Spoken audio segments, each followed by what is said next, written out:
मालूम। यदि आप लोगों में से कोई काशी गया होगा तो काशी में एक जगेश्वर महादेव है। जगेश्वर महादेव काशी में विराजमान है। कभी आप लोगों में से कोई गया होगा, स्मरण रखिए, काशी अगर कोई गया। एक होता है शमी का पौधा, एक होता है मंदार का पौधा। मंदार जानते हो सब लोग? बोलो तो जम के। सफेद आंकड़ा भी उसको बोलते हैं, मंदार भी उसको बोलते हैं। मंदार का पौधा और एक होता है शमी का। कहते हैं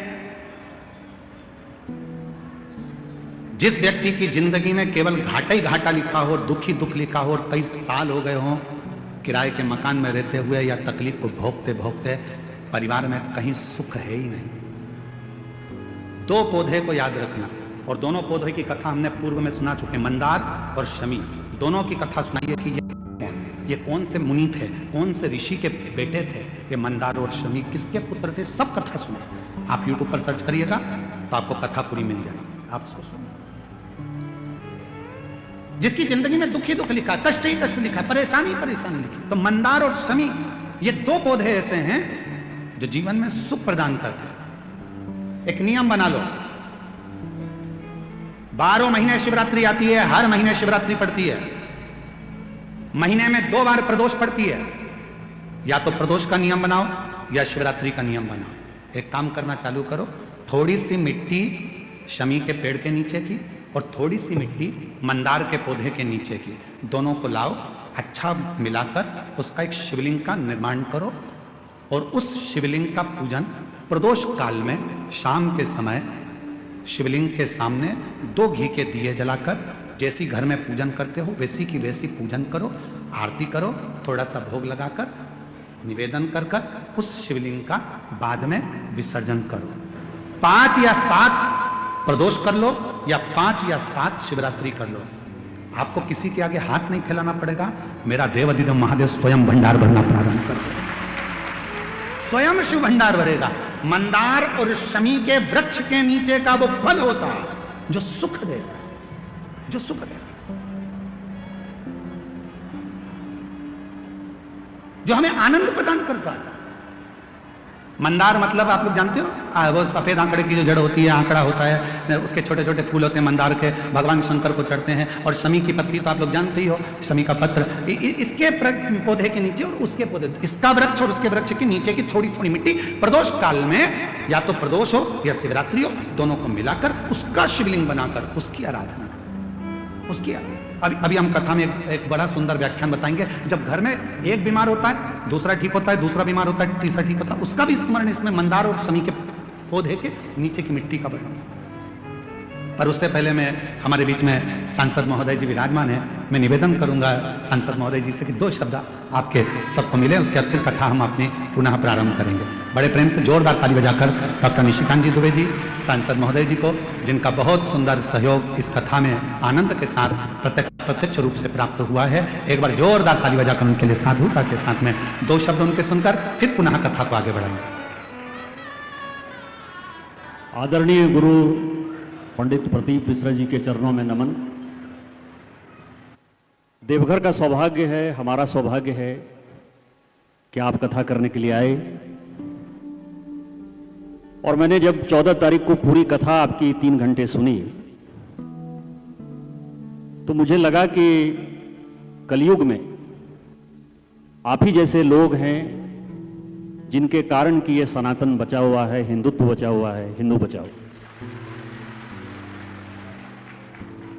आपकी कथा जितनी मैं सुनता हूं उतना मैं अनुभव करता हूं कि कोई आडंबर नहीं है, कोई नई बात नहीं है। सभी ज्ञान की बातें जो लोग भूल गए, पूजा पाठ की पद्धति, संस्कृति और संस्कार जो लोग भूल गए, उन सबों को आप लोगों के सामने रखते हैं। और लोगों को आप ये नहीं कहते कि मैं कुछ कर दूंगा आपके लिए। जो सबसे बड़ी बात आपके कथा में है और सबसे बड़ी बात आपके व्यक्तित्व में है, आपका व्यक्तित्व इतना बड़ा है क्योंकि भगवान की असीम कृपा है आपके ऊपर, नहीं तो इतनी भीड़ जो है शायद बुलाने से भी कभी नहीं आती। किसी के हिम्मत नहीं है कि इतनी बड़ी भीड़ जो है लोग आ जाते हैं। लेकिन आप जो कहते हैं कि सब कुछ भगवान शिव करते हैं, भगवान शिव की पूजा करो, भगवान शिव को पूजन करने के जो रास्ते आप बताते हैं वो अपने आप में बहुत बड़ा है। मैं इतना ही कहूँगा कि आप देवघर लगातार आते रहें।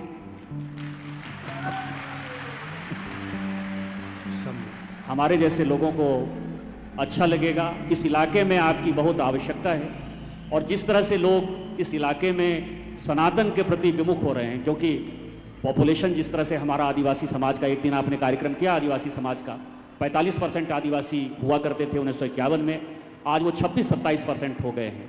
इसीलिए मैं आपसे आग्रह करता रहूँगा कि आप यहाँ आते रहें, आपके चरणों में नमन, और हम लोगों की रक्षा करते रहें। भगवान शिव आपको शक्ति और सामर्थ्य दें जिसमें कि इस तरह की कथा पूरे देश भर में जारी रहे। इन्हीं शब्दों के साथ जय हिंद, जय भारत। धन्यवाद माननीय सांसद महोदय जी। बाती बात में आपने शंकर जी की ओर से पकड़ने का प्रयास किया है और ये शिव जी की उदारता है। बहुत बहुत साधुवाद, बहुत बहुत साधुवाद। एक बार जोरदार ताली बजाएं। माननीय सांसद महोदय जी कह रहे थे कि आप आते रहे और आप कितने खुश हो रहे थे। ऐसा लग रहा था कि सांसद जी नहीं बोल रहे हैं, आपके दिल की बात सांसद जी मंच पर खड़े हो गए। बोल बम का नारा है, हर हर महा। राजा सुख की कथा चल रही है।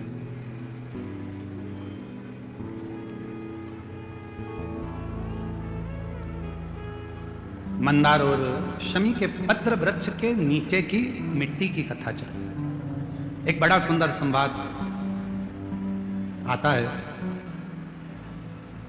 महाराज, एक काशी में जगेश्वर महादेव है। जम के बोलेंगे एक बार, जगेश्वर महादेव। अपन जय बोलते ना, जय जय जय जय जय। जगेश्वरेश्वर महादेव काशी में विराजते हैं। कभी मौका लगे, एक बड़ा सुंदर संवाद इसके अंतर्गत मिलता है कि एक बार एक जगेश्वर मुनि हुए, शिव के बड़े उपासक, भगवान शंकर की आराधना करना, साधना करना, अभिनय करना, निवेदन करना। 365 दिन में 365 तरह से भगवान शंकर की भक्ति करते हैं। जरा ध्यान देना, इस कथा पर थोड़ा आपका स्मरण होना चाहिए। कई लोग कहते हैं कि हमने शिवपुराण में ऐसा पढ़ा, कोई कहता है हमने शिवपुराण में ये नहीं पढ़ा, हमने शिवपुराण में ये नहीं पढ़ा कि बेलपत्र में शहद लगाना, हमने शिवपुराण में ये नहीं पढ़ा कि चढ़ा हुआ जल पीना, हमने शिवपुराण में ये नहीं पढ़ा कि ऐसा मत करना। याद रखना, हरि अनंत, हरि कथा अनंत। जैसे भगवान का स्वरूप अनंत है, हर कंकर में जैसे शंकर हैं, हरि की कथा भी अलग अलग। जितने 33 कोटि देवता हैं, तो 33 कोटि देवता की कथा भी, एक एक देवता की कथा 33 कोटि के बराबर तरह से, 33 कोटि तरह से। अब जरा विचार करिएगा, एक देवता की कथा 33 कोटि तरह की, तो 33 कोटि देवता की कथा कितने तरह की होगी, जरा अंदाजा लगाइएगा। तो कई लोग कहते हैं हमने तो ये कथा सुनी नहीं, हमने तो ये कथा पढ़ी नहीं, हमने तो ये कथा पढ़ने में नहीं आई, हमें तो ये कथा सुनने में नहीं आई। तो सुनने में आएगी कहां से? भगवान की अनंत कथा और भगवान का अनंत स्वरूप, इसका वर्णन दुनिया में कोई नहीं कर सकता, स्वयं देवाधिदेव महादेव ही कर सकते, कोई ना। और महादेव नमन चरणों में स्वीकार कीजिए। पूर्वजों का, माता पिता का और कहीं देवघर वाला मेरे भोले बाबा का आप पर भी बड़ा आशीर्वाद है। इसलिए बाबा ने पहले दिन भी कथा में बुलाया और आज छठे दिन शिवरात्रि के दिन भी बाबा ने आपको कथा में। ये आपकी साधु का, ये शिव तत्व का है। ये इसी को प्रभु कृपा कहते हैं, इसी को शिव कृपा कहते हैं, वो करुणा का।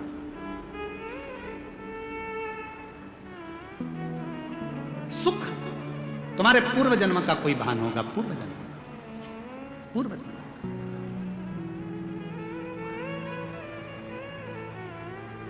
और कोई पिछले जन्म के अच्छे कर्म मुझे बाबा तेरा साथ मिला, कोई पिछले पिछले जन्म के अच्छे कर्म मुझे बाबा तेरा साथ कोई मिला। पूर्व का कर्म था। राजा सुख तुम चिंता मत करो, तुम जल तो पियो।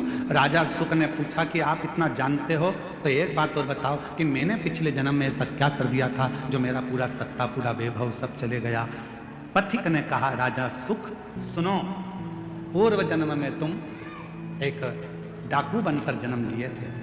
मारना, काटना, बेकार करना, कष्ट देना, सब करा, सब किया। लोगों का अन्न छुड़ा लिया, लोगों का वैभव छुड़ा लिया, इसलिए तुम्हारी सत्ता तुम्हारा वैभव चले गए। राजा सुख ने कहा, यदि तुम कहते हो कि मैं पूर्व में डाकू था तो फिर इस जन्म में राजा कैसे बन गया? फिर इस जन्म में मुझे राजा का जन्म कैसे मिल गया? फिर इस जन्म में मेरे हाथी घोड़े कैसे हो गए? फिर इस जन्म में मेरी पत्नी बच्चे कैसे मिल गए? इस जन्म में मैंने सुख कैसे पा लिया? तब पथिक ने कहा, महाराज तुमने जिंदगी में एक काम करा, तुम भले डाकू बने, एक बार तुम्हारे शरीर में रोग हो गया, रोग होने के कारण तुम वन में औषधि ढूंढने गए। औषधि ढूंढने के लिए जब गए तुम्हें प्यास लगी, प्यास लगी तो तुम्हारे पास में पानी नहीं था, पानी नहीं था। एक शंकर का शिवलिंग देखा, उस शिवलिंग के पास में एक पात्र भरा हुआ रखा था, उस पात्र को तुमने उठा लिया, देखा शंकर के शिवलिंग पर बहुत सारा कुछ ना कुछ पदार्थ लगा था, तुमने वही पानी शिव पर डाल दिया और उसी पानी को झेलकर तुमने पी लिया, जिसके फलस्वरूप तुम्हें इस जन्म में राजा का जन्म मिला, पत्नी मिली, बच्चे मिले, घर मिला, परिवार मिला, सुख मिला, सब कुछ मिला। पर पिछले जन्म का एक पुण्य तुम्हारे को राजा बना देता है, पिछले जन्म का कुछ पुण्य तुम्हारे को फिर उस राज्य को छुड़ा लेता है। हाथ जोड़ लिए सुख ने, आप बताओ महाराज, आप आज्ञा दो, अब मुझे वो राज्य कैसे मिलेगा?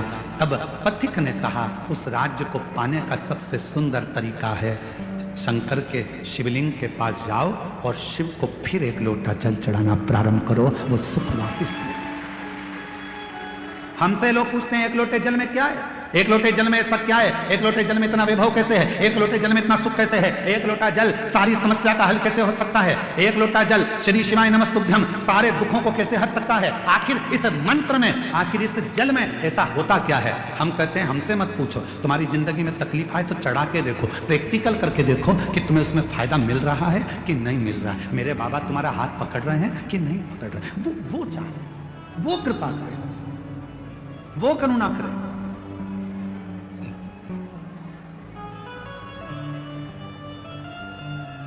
जीवन का जो सुख है ऐसे नहीं मिला है। कई लोग कहते हैं, हम तो भगवान के मंदिर जाते हैं, हम भगवान का भजन करते हैं, हम भगवान का स्मरण करते हैं, उसके बाद में मेरे शरीर में इतना बड़ा रोग हो गया, इसके बाद में मुझे तकलीफ आ गई, इसके बाद में मुझे दुख आ गया, इसके बाद में मुझे कष्ट आ गया।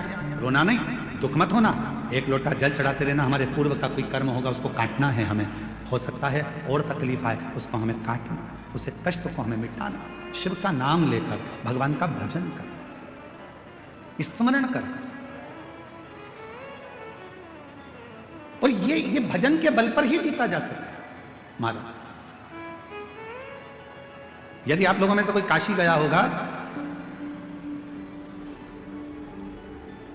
तो काशी में एक जगेश्वर महादेव है। जगेश्वर महादेव काशी में विराजमान। कभी आप लोगों में से कोई गया होगा, स्मरण रखिए, काशी अगर कोई गया। एक होता है शमी का पौधा, एक होता है मंदार का पौधा। मंदार जानते हो सब लोग? बोलो तो जम के। सफेद आंकड़ा भी उसको बोलते हैं, मंदार भी उसको बोलते हैं। मंदार का पौधा और एक होता है शमी का। कहते हैं जिस व्यक्ति की जिंदगी में केवल घाटा ही घाटा लिखा हो, दुखी दुख लिखा हो और कई साल हो गए हों किराए के मकान में रहते हुए या तकलीफ को भोगते भोगते, परिवार में कहीं सुख है ही नहीं। दो पौधे को याद रखना, और दोनों पौधे की कथा हमने पूर्व में सुना चुके, मंदार और शमी। दोनों की कथा सुनाइए कि ये कौन से मुनि थे, कौन से ऋषि के बेटे थे, ये मंदार और शमी किसके पुत्र थे, सब कथा सुने। आप यूट्यूब पर सर्च करिएगा तो आपको कथा पूरी मिल जाएगी। आप सुनो, जिसकी जिंदगी में दुख ही दुख लिखा, कष्ट ही कष्ट लिखा, परेशानी परेशानी लिखी। तो मंदार और शमी ये दो पौधे ऐसे हैं जो जीवन में सुख प्रदान करते हैं। एक नियम बना लो, 12 महीने शिवरात्रि आती है, हर महीने शिवरात्रि पड़ती है, महीने में 2 बार प्रदोष पड़ती है। या तो प्रदोष का नियम बनाओ या शिवरात्रि का नियम बनाओ। एक काम करना चालू करो, थोड़ी सी मिट्टी शमी के पेड़ के नीचे की और थोड़ी सी मिट्टी मंदार के पौधे के नीचे की, दोनों को लाओ, अच्छा मिलाकर उसका एक शिवलिंग का निर्माण करो और उस शिवलिंग का पूजन प्रदोष काल में शाम के समय शिवलिंग के सामने 2 घी के दिए जलाकर, जैसी घर में पूजन करते हो वैसी की वैसी पूजन करो, आरती करो, थोड़ा सा भोग लगाकर निवेदन कर कर उस शिवलिंग का बाद में विसर्जन करो। 5 या 7 प्रदोष कर लो या 5 या 7 शिवरात्रि कर लो, आपको किसी के आगे हाथ नहीं फैलाना पड़ेगा। मेरा देवाधिदेव महादेव स्वयं भंडार भरना प्रारंभ कर दो, स्वयं शिव भंडार भरेगा। मंदार और शमी के वृक्ष के नीचे का वो फल होता है जो सुख देता है, जो सुख देता है, जो हमें आनंद प्रदान करता है। मंदार मतलब आप लोग जानते हो, वो सफेद आंकड़े की जो जड़ होती है, आंकड़ा होता है, उसके छोटे छोटे फूल होते हैं मंदार के, भगवान शंकर को चढ़ते हैं। और शमी की पत्ती तो आप लोग जानते ही हो, शमी का पत्र, इसके पौधे के नीचे और उसके पौधे, इसका वृक्ष और उसके वृक्ष के नीचे की थोड़ी थोड़ी मिट्टी प्रदोष काल में या तो प्रदोष हो या शिवरात्रि हो, दोनों को मिलाकर उसका शिवलिंग बनाकर उसकी आराधना, उसकी अभी हम कथा में एक बड़ा सुंदर व्याख्यान बताएंगे। जब घर में एक बीमार होता है, दूसरा ठीक होता है, दूसरा बीमार होता है, तीसरा ठीक होता है, उसका भी स्मरण इसमें मंदार और शमी के पौधे के नीचे की मिट्टी का बना। पर उससे पहले मैं, हमारे बीच में सांसद महोदय जी विराजमान है, मैं निवेदन करूंगा सांसद महोदय जी से कि 2 शब्द आपके सबको मिले, उसके बाद फिर कथा हम अपनी पुनः प्रारंभ करेंगे। बड़े प्रेम से जोरदार ताली बजाकर डॉक्टर निशिकांत जी दुबे जी, सांसद महोदय जी को, जिनका बहुत सुंदर सहयोग इस कथा में आनंद के साथ प्रत्यक्ष रूप से प्राप्त हुआ है, एक बार जोरदार ताली बजाकर उनके लिए साधुता के साथ में 2 शब्द उनके सुनकर फिर पुनः कथा को आगे बढ़ाएंगे। आदरणीय गुरु पंडित प्रदीप मिश्रा जी के चरणों में नमन। देवघर का सौभाग्य है, हमारा सौभाग्य है कि आप कथा करने के लिए आए। और मैंने जब 14 तारीख को पूरी कथा आपकी 3 घंटे सुनी तो मुझे लगा कि कलयुग में आप ही जैसे लोग हैं जिनके कारण कि ये सनातन बचा हुआ है, हिंदुत्व बचा हुआ है, हिंदू बचाओ। आपकी कथा जितनी मैं सुनता हूं उतना मैं अनुभव करता हूं कि कोई आडंबर नहीं है, कोई नई बात नहीं है। सभी ज्ञान की बातें जो लोग भूल गए, पूजा पाठ की पद्धति, संस्कृति और संस्कार जो लोग भूल गए, उन सबों को आप लोगों के सामने रखते हैं। और लोगों को आप ये नहीं कहते कि मैं कुछ कर दूंगा आपके लिए। जो सबसे बड़ी बात आपके कथा में है और सबसे बड़ी बात आपके व्यक्तित्व में है, आपका व्यक्तित्व इतना बड़ा है क्योंकि भगवान की असीम कृपा है आपके ऊपर, नहीं तो इतनी भीड़ जो है शायद बुलाने से भी कभी नहीं आती। किसी के हिम्मत नहीं है कि इतनी बड़ी भीड़ जो है लोग आ जाते। लेकिन आप जो कहते हैं कि सब कुछ भगवान शिव करते हैं, भगवान शिव की पूजा करो, भगवान शिव को पूजन करने के जो रास्ते आप बताते हैं वो अपने आप में बहुत बड़ा है। मैं इतना ही कहूंगा कि आप देवघर लगातार आते रहें।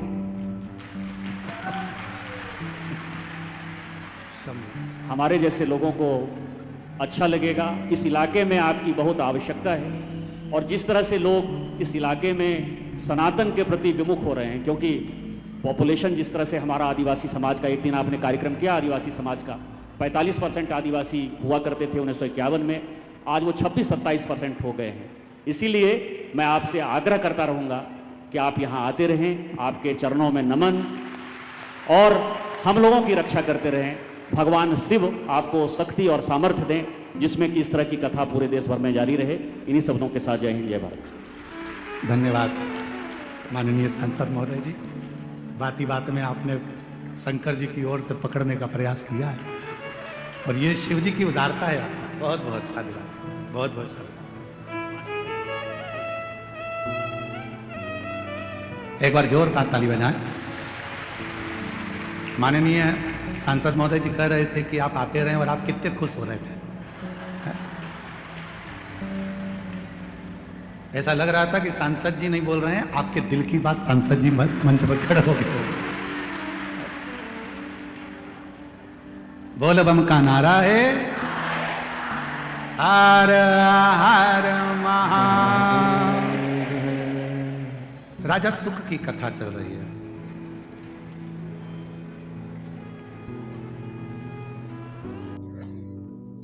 तो आशा है मित्रों आपको ये वीडियो पसंद आई होगी। अगर वीडियो अच्छी लगी है तो वीडियो को लाइक और चैनल को सब्सक्राइब कर दीजिएगा। तो अपने मिलते हैं नेक्स्ट वीडियो में, तब तक के लिए राधे राधे, जय श्री कृष्णा।